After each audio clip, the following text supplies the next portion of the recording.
देवगढ़ जिला दांतारी बाहाल ग्राम पंचायत उटुणिया मुंडा गाँव में बढ़ी पानी रे भासी जाई जन युवक मृत्यु। मृतक हेले राजू किसान। से छेली चराइबा गाँ निकटस्थ जंगल को जाइथिले, तेबे फेरिबा बेले पहाड़र बढ़ी पानी रे भासी जाइथिले राजू। परे तांकर मृतदेह को पानी रो उद्धार करा जाइथिला।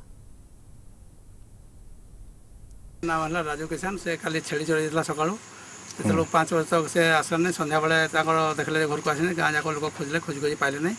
तापर से जगह खाली पानी बढ़ी जाता बढ़ीटा से पाइले आज 10 बजे से प्राय से पानी छेड़ा पर गोटे गचरा ठाकी आजो मुझे 1 वर्ष देवगढ़ शुणा पाइली जो थाना जड़े थाना वाला पुणी ग्राम भी जाता आनिक पठेले मुझे जगह स्पोर्ट आसली। छेली चरई नहीं छेली चरई नेवा फेरिया बाटरे प्रबल वर्षा होती नदी नाल को पार है टाइम रे सेठी से भासी जाइछन्ति। भासी गला परे से डेथ होगी 2-3 किलोमीटर पर आसिकी लगी एठी। से तो अति निरीह गरीब लोक ताकू किसी सहायता मिलले आमे खुशी हेबू।